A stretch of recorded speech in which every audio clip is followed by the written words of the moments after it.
Good evening, everyone. We are back on the Hawks Eye View. I'm Andrew Barber here with Drew Shipley. Drew, always good to see you. How you doing on this fine Thursday evening? It's good to see you too, Andrew. Looking forward to a weekend of nothingness. I don't think we have anything planned. I don't know if our listeners have been paying attention, but I've been kind of busy, the last couple weeks, I suppose. Yeah, So it's nice to kind of have a down weekend, despite the fact that I fumbled uh, the opportunity to go see the Big Ten Wrestling Championships right up the street that happens Saturday, Sunday. Um, so I mean, kind of bummed that I spaced that one off, but it'll be nice to have some downtime for the weekend as well. I promise that I forgive you and that the people listening will forgive you as well. Fair enough. Well, I will accept that. okay. Uh, yeah, wrestling. Let's talk about the record breaker. She broke a couple records since the last time we've been on this show. She broke the all-time women's scoring record. She broke the all-time NCAA scoring record.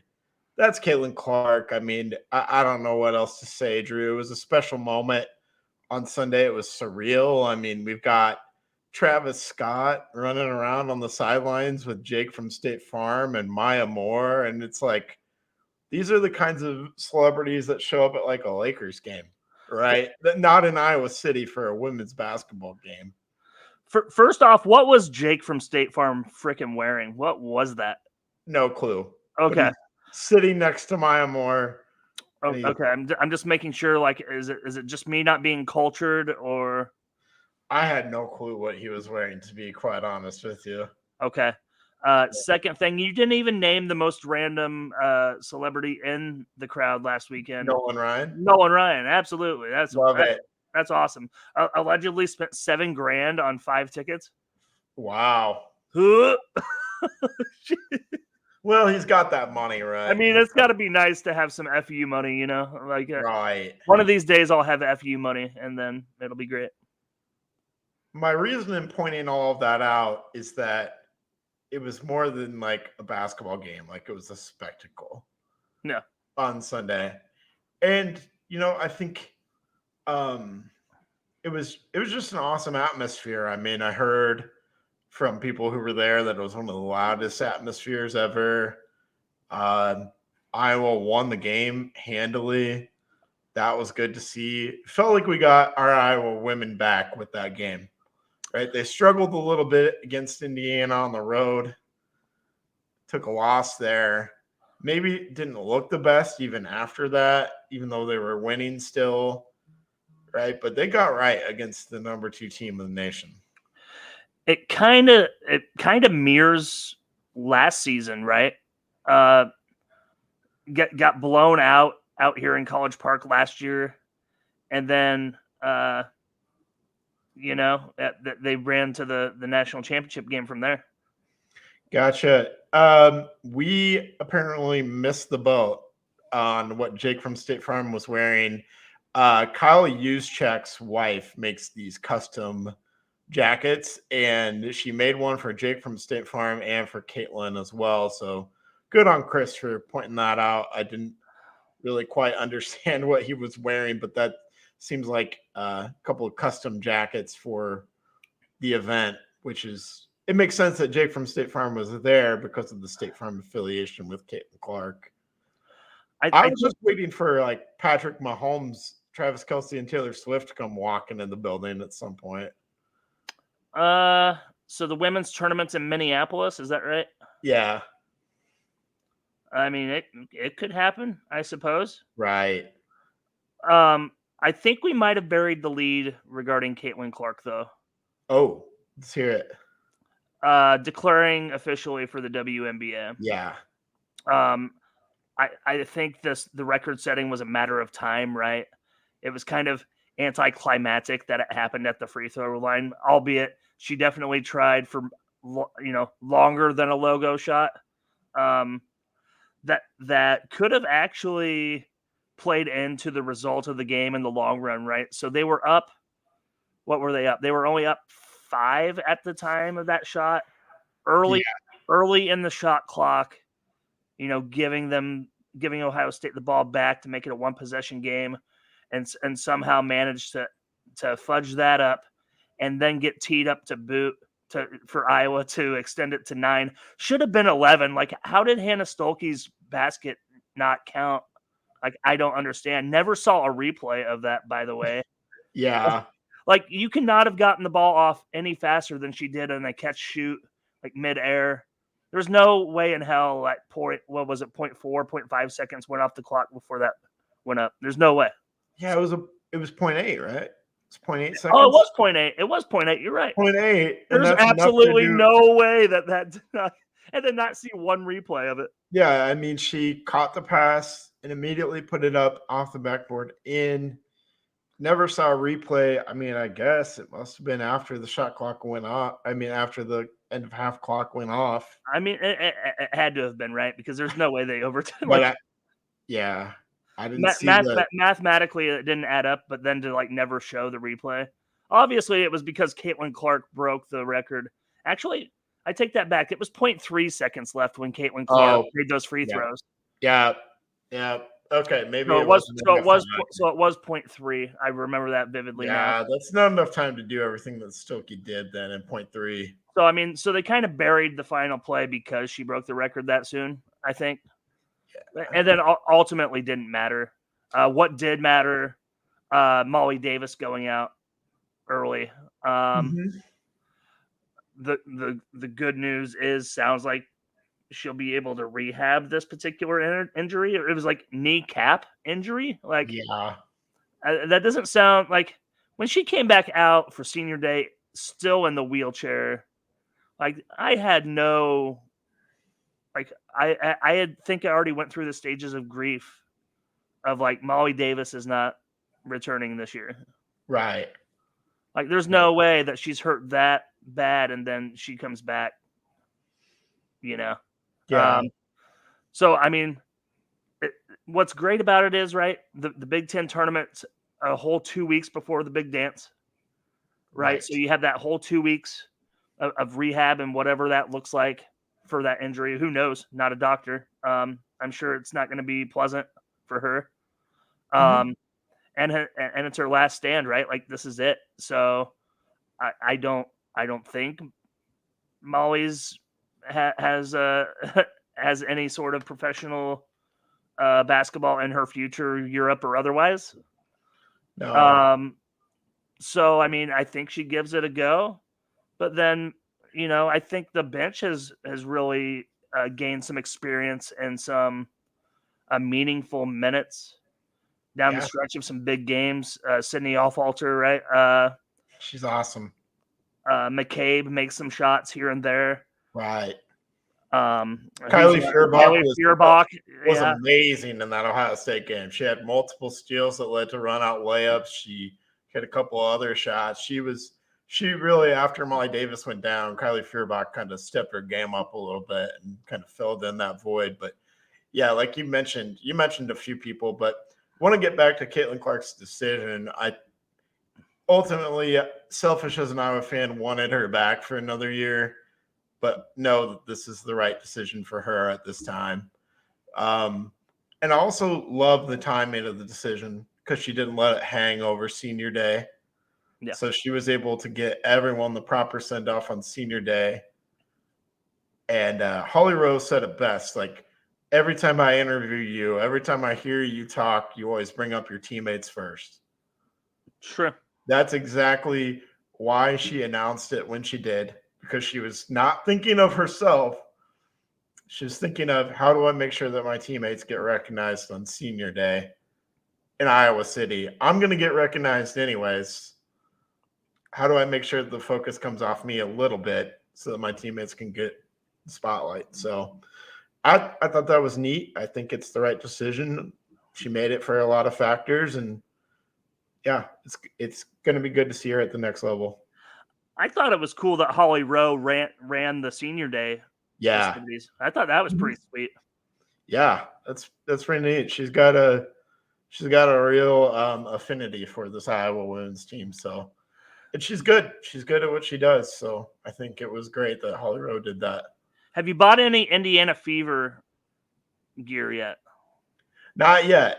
Not yet. I'll wait for the Caitlin Clark jersey to get released, and then I'll wear the Caitlin Clark Indiana Fever jersey. And hey, I love the 1-2 combo of Caitlin Clark and Aaliyah Boston. Talk about coming full circle, right? Like that was Right. that was like the big buffer, 2 seasons ago. It was like, who's the better player, Aaliyah Boston, Caitlin Clark? Right. Was it 2 years ago? Aaliyah Boston won it. Last year, obviously, Caitlin Clark won it. Yeah. And then to be on the same team, like how bad does that Indiana team have to be to get 2 number 1 picks in a row? Pretty bad. But the answer to who's better is they're better together. That's going to be a duo that terrorizes the WNBA. I believe for our betting degenerates out there, the line on Indiana Fever title is at 27-1. What's that? Plus 2,700? Yes. Okay. I think I might take a crack at that. Do it. It's going to be a spectacle in the WNBA from game 1 for the Fever too. Because game 1 is them hosting the Liberty with Brianna Stewart and Sabrina Ionescu. The star power in that game is off the charts. So people who think that the Caitlin Clark craze or mania is kind of going to subside after her college career are just, they're kidding themselves. There's no way that game's not on ABC. Yeah. And in a primetime slot. They have to. WNBA has to do that. Yeah. I mean, it's in May, so it's during the heat of the NBA playoffs, but they'll find a time and a space for it that fits on a channel that fits. Yeah. Yeah. But it will be competing with the NBA playoffs. Sure. So, yeah, let's parlay this, to use another gambling term, into talking about the upcoming conference tournament for the women. I mean, Iowa is the 2 seed in the Big Ten tournament. Ohio State's the 1 seed. I believe Indiana is the 3 seed. I don't have the bracket in front of me. I'm just going off the top of my head. I think those are the top 3 teams. Those are the 3 teams that I think maybe have a serious chance at it, although I know Mackenzie Holmes just got injured for Indiana, and I believe her backup went down with an injury too. Oh, wow. So I feel like it's really in Iowa, all roads kind of lead to an Iowa-Ohio State rematch on a neutral court in the championship game, which will happen on Sunday. Sunday's going to be a loaded day for Iowa fans if the women make the championship game. And I think I heard Lisa Bluter say the women's championship game is at like 10 a.m. What? It's like 10 or 11 a.m. Why? Don't ask me why. I have no idea. I'm 99% sure it's 11 a.m. or earlier. College basketball or football games or college games or sporting events that start before 11 a.m. Central Time, what are we doing? Why? The only reason for doing something like that is if it's in like London or some other place where it's a huge time zone difference. And yeah, like, I hope you're wrong. I don't even know who has the media rights for that. Do you? Is it CBS? Seems like a Fox thing, probably. Oh, you're probably right. Seems like a Big Ten FS1 Fox. And you know Fox loves them big noon kickoffs. Like right. Well, that's what Fox sees as their primetime slot, right? Is noon. Should be a noon game. Well, it is Ohio State. Well, it is noon Eastern. Yeah, ridiculous, man. I can't do it. Yeah, I can't do it. But yeah, all signs point to that. I know, even though with the Molly Davis injury, it might be a little bit more difficult for Iowa. But again, we're playing an Indiana team that might be without Mackenzie Holmes. That's huge. And that's huge. Yeah. Or, and I don't really think that no disrespect to whomever the 7 or the 10 seed is that ends up playing Iowa tomorrow on Friday. Actually, is that result in? Do we know who Iowa is going to play tomorrow? I am not sure. Was it the I'm was it the looking winner? it up real Was it quick. the winner of Wisconsin Purdue? Does that sound right? That sounds about right. I mean, It turns out we have many computers right here, right in our hands. So I'm sure we can yeah, find it. yeah. Let's find the Big Ten women's tournament bracket here. But Wisconsin Penn State. winner of Wisconsin Penn State. I believe so. Penn State is up 45-29 at halftime. So I see that. I'm guessing it'll be Penn State tomorrow night for Iowa. I'm going to confirm that. So I just looked up on ESPN. It didn't have the bracket. Looks Anyway. like Maryland will play Ohio State. Nebraska will play Michigan State. And then, yeah, go ahead and confirm that. But I think anyone who's still playing, I mean, the other options are Minnesota or Michigan, Wisconsin or Penn State. Penn State's going to win probably. Hey, I nailed it. Yep. Winner of Penn State, Wisconsin. Yeah, no disrespect to them. I think Iowa's going to have their way with either one of those opponents, whomever wins that game.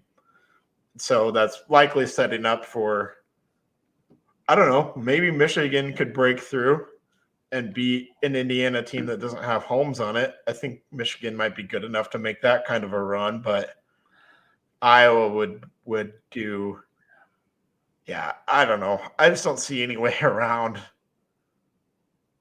an Iowa-Ohio State rematch, predicting an Iowa-Ohio State rematch. So here's my question, Andrew, right? So they are back up to number 3 in the AP poll, but bracketology still has them on a 2 line. Right. Is the only scenario a Big Ten championship to get back to the 1? I believe so. I feel like they can, by getting to the Big Ten championship, they can cement themselves as the highest 2 seed, therefore being paired up with the lowest 1 seed. So it's really semantics when it comes to 2 seed versus 1 seed. Who could be Ohio State if Iowa loses the Big Ten championship game to them? Right.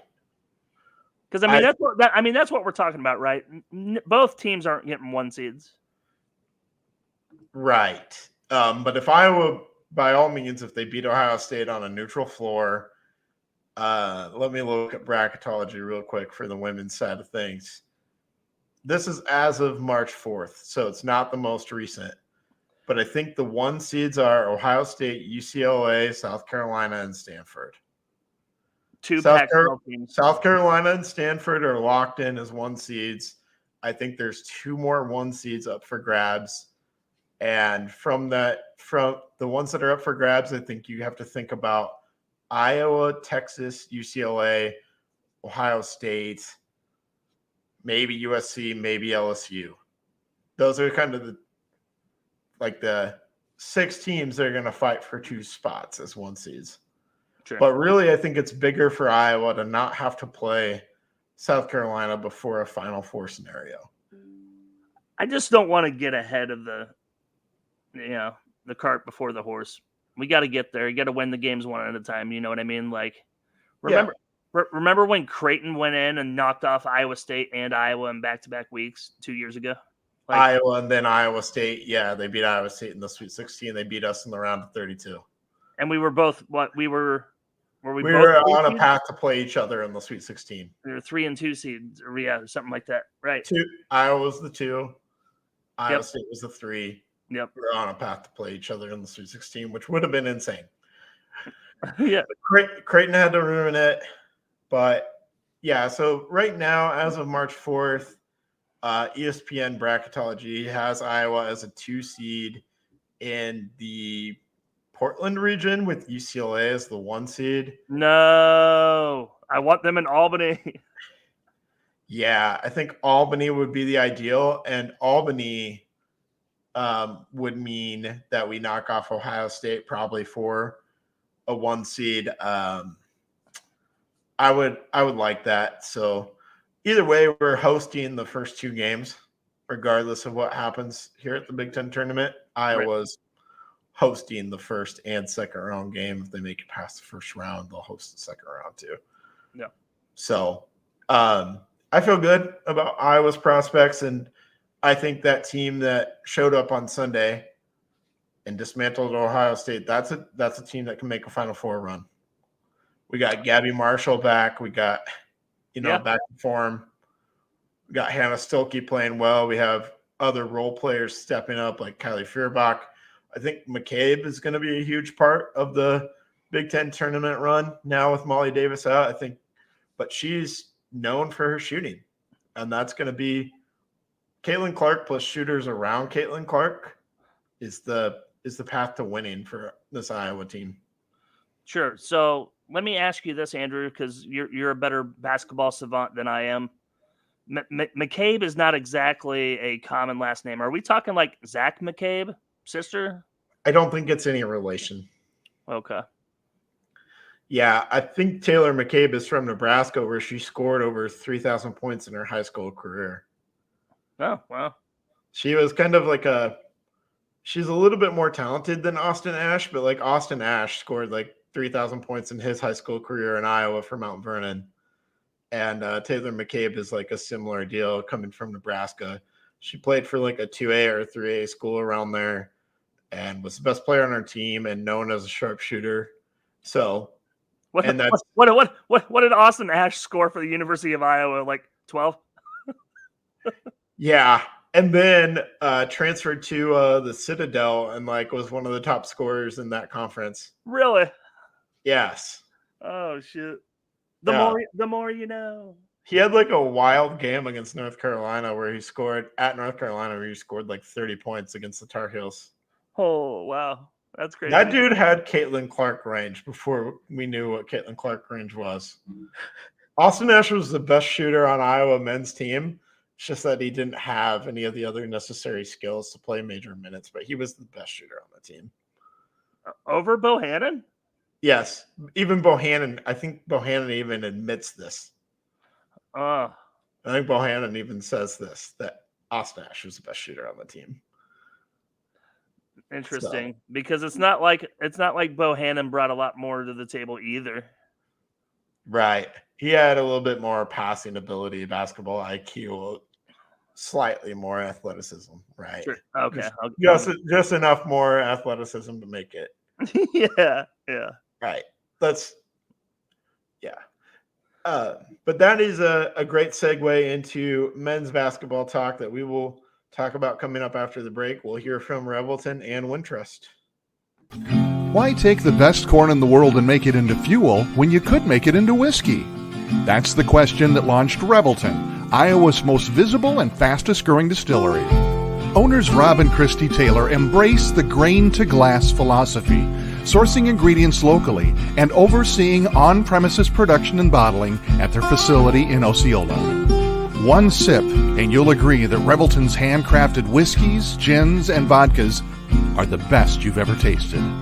And with the launch of their rye whiskey, made with 100% Iowa-grown rye and corn, and their new bourbon coming soon, there's more Revelton to love than ever. Iowa's own Revelton Distillery. ReveltonDistillery.com. Are you in the market for a new house and unsure of the mortgage process? Want to know that you have someone looking out for you? Kyle Lehman from Wintrust Mortgage is a down-to-earth, knowledgeable lender who can be there for you in your corner. He can work with you in any of the 50 states and is just what you need to expand your home search. Kyle will work with you through the entire process with little to no work from you. Take the worry of the mortgage process out of the equation so that you can focus on looking for your dream home. Contact Kyle at www.wintrust.com/Kyle-Lehman or call him at 515-473-0546. All right. Thank you to our wonderful sponsors. We are back. And yeah, men's basketball this Sunday. We have a huge game coming up against Illinois at home. Sold out crowd. Love it. Be there. Be loud. Make tons of noise. Go ahead, Drew. You've got something on your mind. I got it out of my mind because I just want to get it out of the way. Programming note from the West Coast Conference Tournament. Pepperdine led Pacific 56-9 at halftime. It is now 98-42 with a minute 30 left. Excuse me, 100-42. Holy cow. Welcome to March Madness, folks. This is wild. Yeah. Have you seen the West Coast Conference's bracket? No, It's is it Gonzaga, St. Mary's, and that's it? Like, that's all it should be? No, they like gauntlet style, basically. So, like, all the lower seeded teams like play each other and weed each other out before Gonzaga and St. Mary's even play. Really? That's So pretty Gonzaga and or St. Mary's won't even play until Saturday. I like it. Gulag.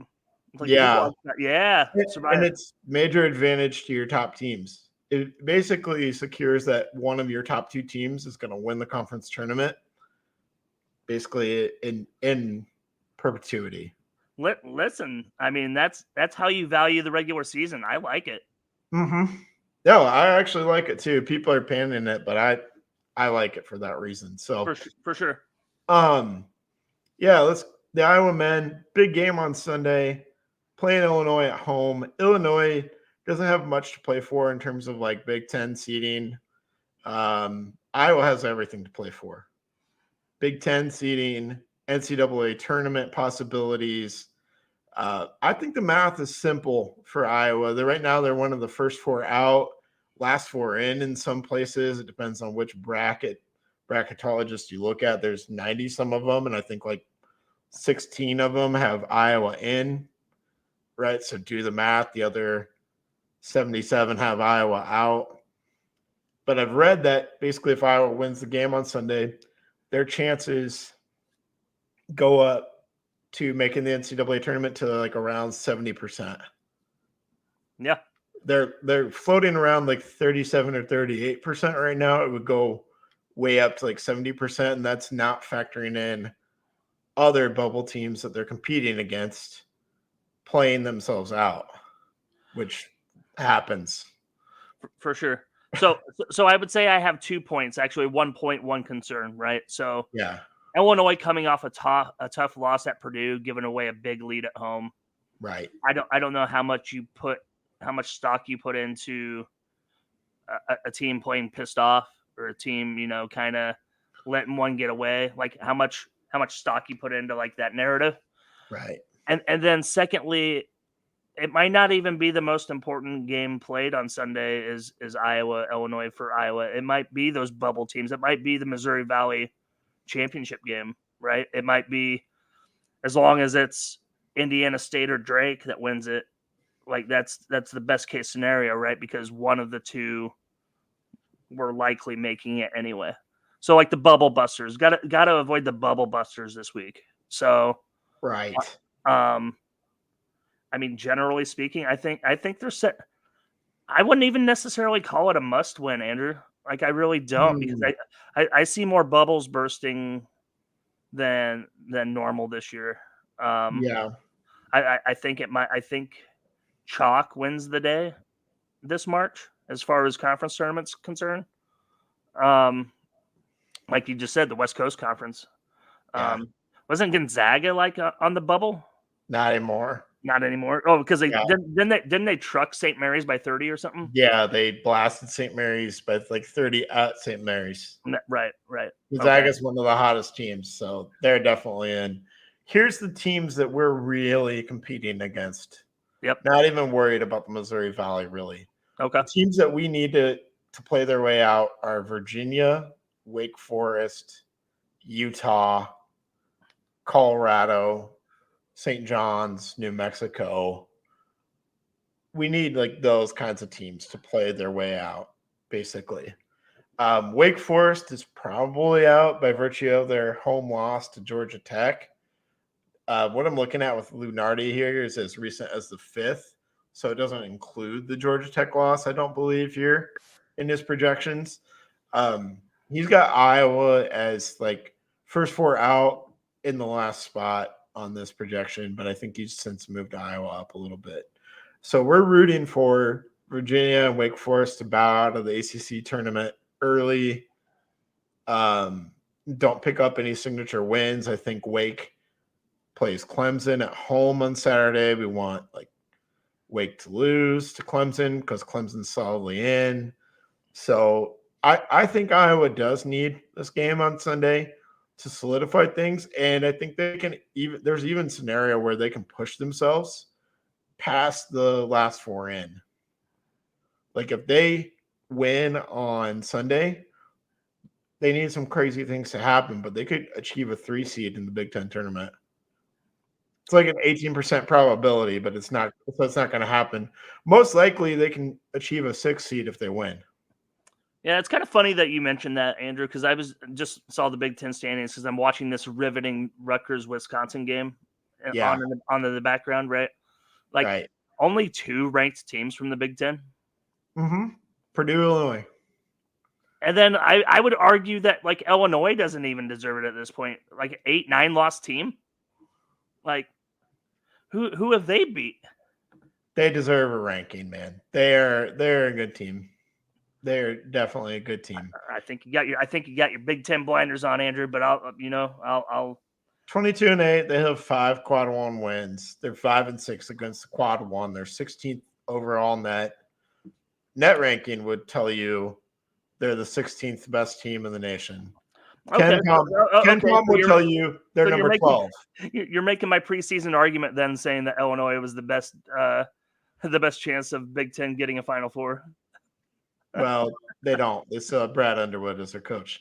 So, I mean, we've seen number 1 seed Purdue go down in first weekend all the time. So, right. The important point for Iowa is it's picking up another quad 1 win. They have 3 quad 1 wins. Beating Illinois would be a 4th. If they achieve the 6 seed, Nebraska probably locks into the 3 seed. If all favorites hold and Iowa beats Illinois, and that's the upset, and all other favored teams to win in the Big Ten win on Saturday and Sunday, Iowa will be the 6 seed. Nebraska will be the 3 seed. Maryland will play Michigan in an 11-14 game the day before on a Wednesday. So Iowa would play the winner of Maryland, Michigan. So probably a 3rd opportunity at Maryland. Win that one. That is like a quad 2 victory on a neutral court. But beating Nebraska on a neutral court in the quarterfinals would be another quad 1 win for Iowa. Here's another thing. Saturday, Minnesota at Northwestern. Yeah. Minnesota opportunity to move back up into a quad 1 category. They really who'd they lose to last night? They lost to somebody last night. They're down into the 80s now. They lost never. Just kidding. Yeah, they lost to Indiana at home. Mm-hmm. Yeah, okay. And that's going to do it for Minnesota. Well, I guess it's going to do it for Northwestern too, because they lost to Michigan State on the same night. So, right. Well, yeah, that's going to do it for Minnesota as far as being a road quad 1 win for Iowa. Yeah, you're right. You're right. That's unfortunate. Never mind. Yeah, I stand corrected, Andrew. We are rooting for Minnesota in that game, not for their net ranking, for the 3 seed possibility. If Michigan beats Nebraska at home, it's on the road. Nebraska's on the road at Michigan. Michigan's awful. But if they can pull that out somehow, and if Minnesota can go win at Northwestern, who's struggling, both teams are struggling, if Minnesota can find a way, and Iowa beats Illinois, Iowa's the 3 seed. Yeah, so let me ask you this. Is Michigan State on Lunardi's bracket? Yeah, they're solidly in. How's that work? It's probably due to their net ranking being 22 overall, 4-8 in quad 1. I mean, Iowa's 3-8, 18-12, but they don't have any quad 4, quad 3 losses, and they're 5-4 in quad 2. So what you're saying is they go and get their dicks kicked in by the Blue Bloods in the first 2 weeks of the season, and that helps them. Yep. And Iowa has a quad 3 loss. They're 5-3 against quad 2. I mean, if Iowa didn't have that quad 3 loss, maybe they would be a little bit closer to Michigan State territory where they're more Who's- locked in. But they're 3-8 against quad one, very similar to Michigan State's 4-8, also 18-12. Like, right. but yeah, we're not competing with Michigan State. I don't think we need to. When we're talking about the bubble, Michigan State's not on it. Like it's weird to me, Andrew, how some sports head-to-head matchups matter and some don't, and some don't. Like, we kicked their ass at the Breslin Center. Like, I don't understand. Right. Like, why head-to-heads don't matter more in a resume comparing scenario. Yeah. Well, because that's all that matters in college football. right. Common opponents, like all that shit. Like, I think some of that is baked into the net formula. Like, if you actually want to look at the net formula, some of that is baked in, but it's not as weighted as heavily as we do with college football. Yeah. I don't know. College football head-to-head is what you've got because there's far less games. That's true. Each game matters more. It's like, how do you – and it's a little bit more like even in terms of scheduling across college football, right? Whereas like basketball scheduling works just so much differently. Who's our quad 3 loss? It's probably – is it – At home against Maryland? No, it's at home against Michigan. Oh, that's right. That's got to be it. Because if I'm looking at, well, that's fucking embarrassing. We gave them 18% of their conference wins this year. Yeah, yeah. Well, no, not even that. No, we gave them more than that. Michigan's only won 3 conference games. Yeah, the only home loss or the only loss that Iowa has that's quad 3 is the loss to Michigan, who's 8-22. So that's unbelievable. There's no way. There's no way Juwan Howard survives that. I don't think. I can't believe it. I think he did. Right. I think they're standing by him. Right. I have no clue. I don't know, man. Indiana standing by Mike Woodson too for some reason. But yeah, enough about that. I think Sunday's game is huge. If we want to talk the actual details of Sunday's game, I think Coleman Hawkins burned us last time for 30 points. He's an awful matchup for Iowa. I don't know what Iowa's going to do to contain Coleman Hawkins. We did a decent job on Terrence Shannon last time. I didn't feel like Terrence Shannon exploded against Iowa the last time that we played him. I'm going to actually look it up as we speak. Wasn't Owen Freeman in early foul trouble against Coleman the last time? Yeah. So my keys are contain Coleman Hawkins, Freeman stay out of foul trouble, and then you need Tony Perkins to be an aggressive scorer along with like the emergence of Josh Dix. Like Josh Dix averaging 21 points in his last 3 games. That's amazing. That's a huge part of why I was doing exactly what he's doing. And man, our dicks are on fire. You should probably have that checked out, Andrew. I'm no doctor, but I'm sorry. There's so many puns. Like Dix has just been huge for this Iowa team. They say he's a grower, not a shower. You know, I mean, yeah. I'm sorry. I'll stop with the Dix puns now. But I love it. Yeah,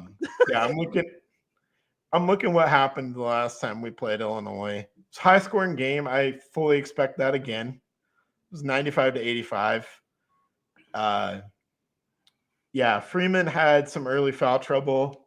Finished with 8 points and 8 rebounds. Josh Dix was good in that game. He had 20 points. Tony Perkins had 18 points, 4 assists, 3 turnovers. Like Peyton Sanford didn't shoot well. He was 3 for 11, didn't make a 3. That's kind of really the key to the game for me. Like Coleman Hawkins had 30 points, and then Shannon had 12, and Harmon had 12, and then everybody else for Illinois was like 9 or 8 or 2 or 4 or 6. Like we did a good job on Domask and a pretty decent job on Shannon, and we'll have to do the same thing again. It's just how do you slow down Coleman Hawkins? He just happens to be a bad matchup for Iowa. It's really weird too, Andrew, because he looks so awkward out there offensively. Like, Right. how did he hang 30 points in any game? Honestly, like, Right. I would compare him. You think a good comp would be like Joakim Noah? No, because You don't think Joakim so? Noah was a defensive stud, and That's true. Coleman Hawkins That's is not true. a defensive stud. I'm trying to think that's of like, true. I guess I was thinking offensively. dude, I feel like He's just awkward out there. Coleman Hawkins is like Adam like Woodbury. Aaron, like maybe like Aaron White with a 3-point shot, like a more consistent 3-point shot. Oh, I feel like that's a dig to Aaron White, but okay. Well, he's not as talented. Like a poor man's version of, I don't even know. I don't have a good comp for Coleman Hawkins. Again, I'm just saying he looks awkward out there. I don't see how he puts up 30 points, but right. I don't see how he puts up 30 points in Iowa City. Well, I mean, are playing a Fran McCaffrey coach team, so I mean, right. Well, whatever. Defense is optional. I don't think he'll have 30 points again. I'm gonna go out on I would bet. I would bet that for sure. Yeah. So I like Iowa's chances. I think Iowa's going to win this game on Sunday. It's going to really solidify things. And that's going to roll them into the conference tournament. So, which I think if they win on Sunday, it's going to set them up in a nice position to make a run in the conference tournament as well, because I'm not really scared to play anybody on a neutral court in the Big Ten except for Purdue. Purdue is a bad matchup for Iowa. And they have been for like a decade, man. Like, it doesn't even matter. Like, you'll see Nebraska knock off Purdue. Like, what's that shit? You know what I mean? Yeah. You're absolutely right. I've seen some scenarios or some conversations, Andrew, where people are saying that Iowa might actually hurt themselves by getting a double bye top 4 seed because of the one less possibility of another win. Quad 1 win. Well, I mean, they're not going to get a quad 1 win if they're playing on Thursday night. They're not going to do that. No, not in that Thursday game, but in the Friday game, they're going to have a chance because they're going to be playing a team that's likely in the top 50 of net, which is all you need for neutral court. For a neutral court, like they need to be playing. They're going to play Illinois and Nebraska in the quarterfinals if they make it past Thursday. Okay. Because if they get the 6 seed, I'm predicting that Nebraska is going to achieve the 3 seed. Favorites are going to hold. Nebraska is going to achieve the 3 seed. Illinois is locked into the 2 seed. So if we lose to Illinois, then we're going to be in the 7 seed playing like a 10-seeded Penn State. So we're going to have Penn State on Thursday and have to turn right around and play Illinois on Friday when we just played them on Sunday. So if Illinois beats us on Sunday, we could be turning right around and playing them again on Friday. Okay. So I mean, so what we're kind of debunking that theory then, right? Like if they somehow managed a top 4 seed, that the top 4 seed scenario involves Michigan beating Nebraska. Nebraska's been awful on the road, so like Michigan could do it, but Michigan's bad. They're really bad. Yeah, I think Nebraska's going to beat Michigan on the road. I think it's going to be another one of Nebraska's road wins. Okay. Maybe they won't, and I don't think Minnesota is beating Northwestern. So I don't know now, man. Like after those Wednesday games and those results, like what? Yeah. Well, and Northwestern is racked with injuries because their center Nicholson went down. Yeah. Tiberi already went down. He was their starting guard. Yep. Langborg was out for the Iowa game. I think he came back against Michigan State, but didn't look good. Right. And he's kind of hobbled. It's just Boo Buie. Boo Buie got injured during the Iowa game, but I think he's back out there and fighting through it. It's just Northwestern's been ravaged with injuries. So, yeah, I don't know. One last question for you before we just make our official score predictions for Sunday and our predictions for the women's tournament. Is this Fran McCaffrey's best coaching job? I think that's hard to define, Andrew, because I think the answer is predicated on another tournament berth. Right. I think it's up there if that's the case, if they make the field. I mean, his last 3 seasons really have been some of the best coaching he's done his whole career. I mean, the Murray twins and how they were developed, getting a 3 seed a couple years ago with Garza.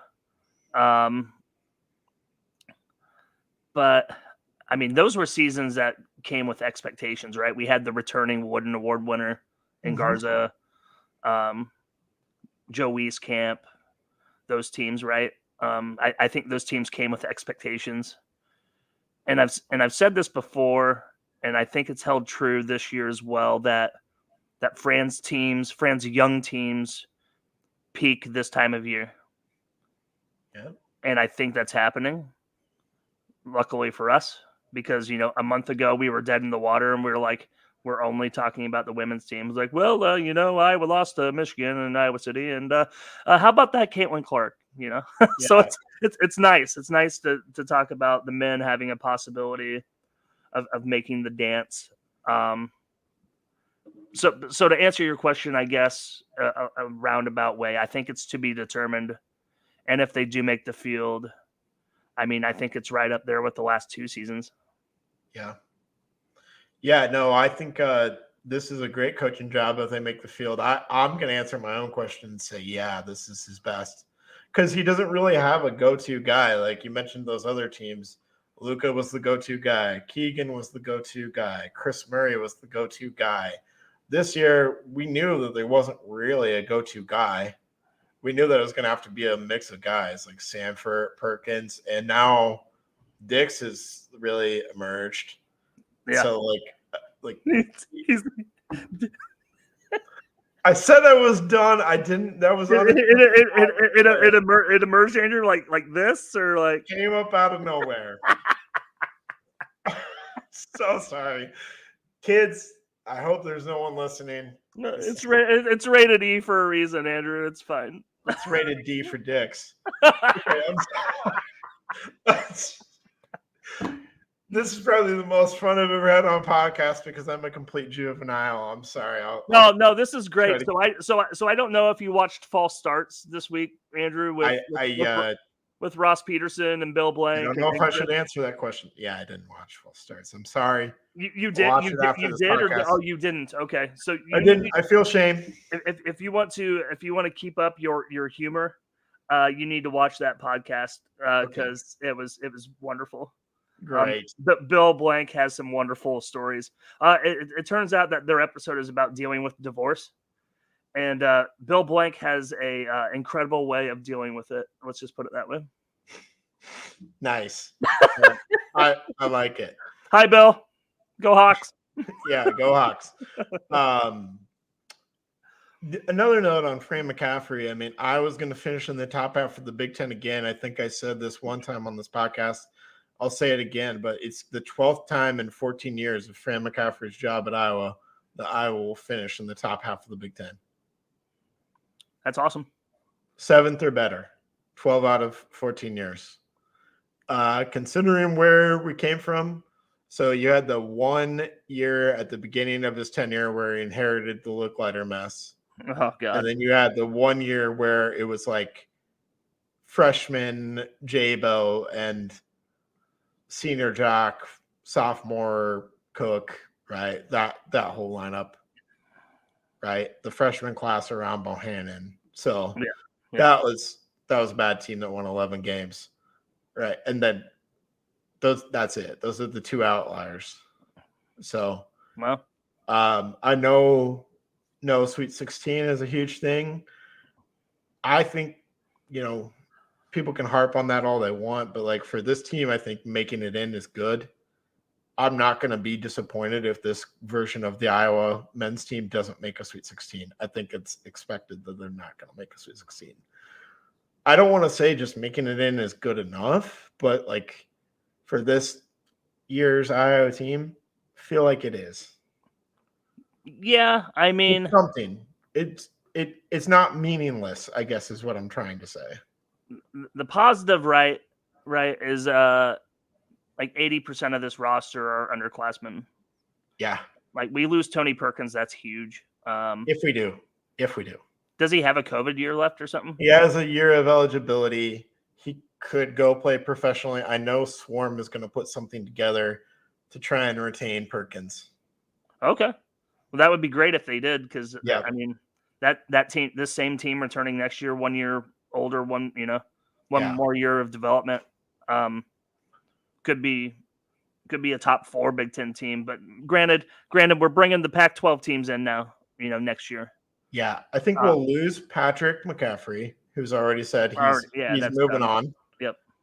Ben Krikke is out of eligibility, and there's Peyton Sanford showing up on second round of draft boards in a weak draft. He might go just simply because next year's draft class might be better. This might be his opportunity to get drafted. I could see him coming back, but he's going to have a decision to make for sure. So it's weird to me because this is not a knock against Peyton Sanford. Yeah. But how the hell can Luka Garza not get a full-time contract?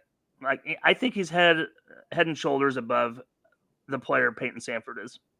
Yeah, well, and he can't stick. He can shoot from anywhere, literally anywhere. Yeah, I know. So, I don't know, man. Like, good luck to him, I guess, if he goes.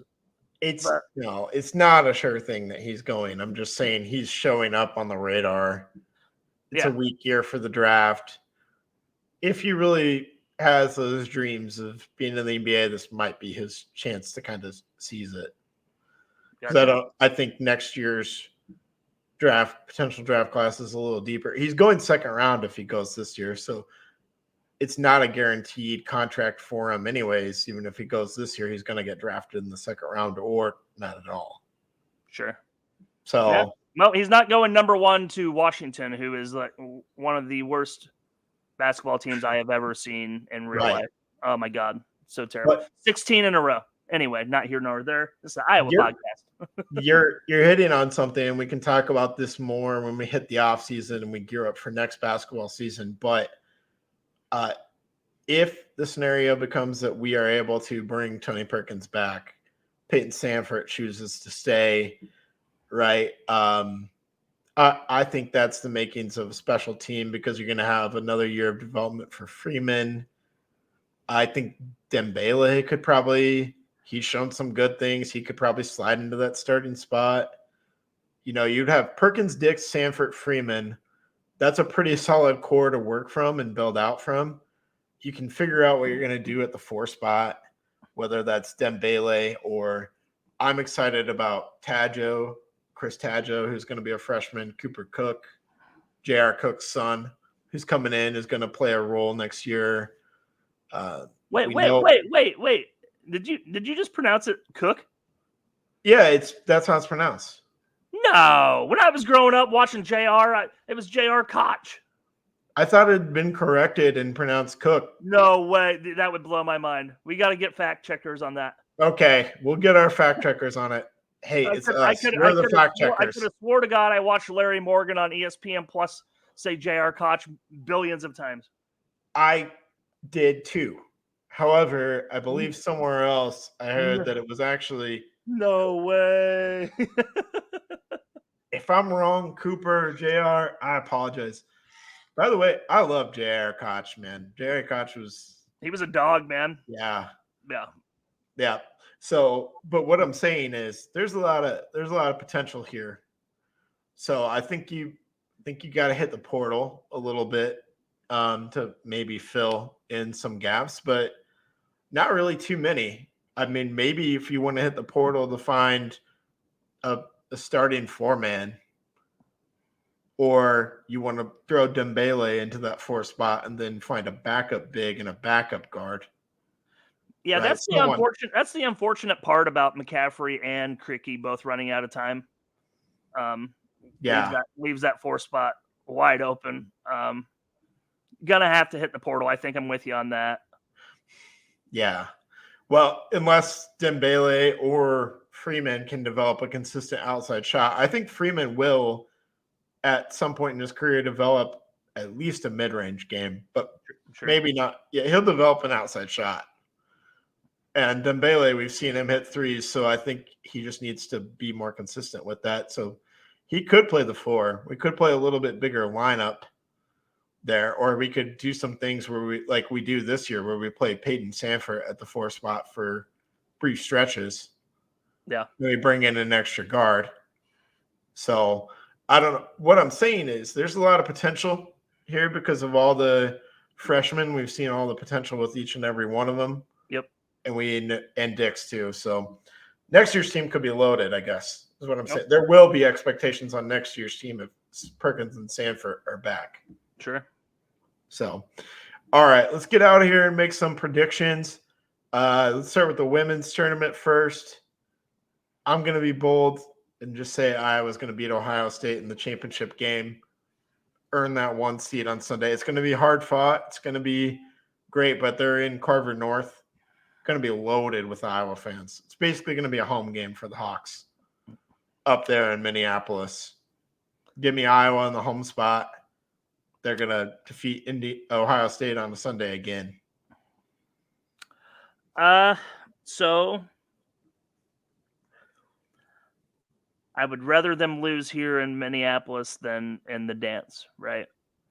Yeah. I think losing Molly Davis for this particular tournament is going to be critical. I'm going to say they dropped the Big Ten final. Okay. Close game. I mean, it's not going to be embarrassing by any means. I mean, you lose to a top 4 team or whatever, top 5 team. It's Sure. nothing to be ashamed about, I guess. And then they're doing the damage in the big dance. Okay. I think that's what I'm going to go with. Okay. Well, last year their Big Ten tournament run kind of sparked them on the run to the national championship. That's true. I'm of the mindset, why not both? Let's go get both. And they're capable of doing it. So yeah, I'm not going to hold it against you for picking against them, but yeah, they're capable of doing both. I think Hey, man! I come with good juju and good reasoning for it because I would rather see the production be in the big one. Yep, I agree with you. The NCAA tournament matters way more. It'd be cool to win another Big Ten tournament, though. Wouldn't that be 3 in a row? It would be 3 in a row. Yeah, 3 in a row at the Big Ten tournament would be. And then I can post my picture of me putting a thumbs down in front of the Big Ten championship Ohio State billboard that I was in front of last weekend. There you go. There you go. Maybe we should have kept that one in the hopper until. Yeah. All right, Sunday, the Iowa men match up against Illinois, home game. Official prediction: I think Iowa's going to win this game. It's going to be 87-80. I was going to say 88-84. So, I mean, I'm good with that. Yeah, it's going to be a high scoring. Hope you like points. Yeah, there's going to be plenty of points on Sunday. I think it's going to be an awesome atmosphere.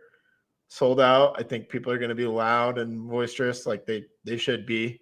Yep. I'll be watching both Iowa games from home, hopefully the women in a tournament final and the men on Sunday night to cap off my weekend. So, yeah, you said 88-84. I got 87-80. Yep. Going to be an awesome weekend for the Hawks. I love this time of year. One last thing before we get out of here. For the month of March, we're coming back weekly. There's just too much going on. We'll have NCAA tournament stuff, Big Ten men's tournament stuff, a recap of everything that happened this past weekend. We're in March, baby. As John Rothstein says, we sleep in May. The Hawks Eye View isn't going to sleep. So we'll be back every week in March through the rest of the month so that we can bring you all the basketball, wrestling, baseball, everything we got going on. to you. So thanks as always to our sponsors. Thanks as always to you for listening. We appreciate you. Check us out wherever you get our podcasts, and have a great night, and go Hawks. Good night.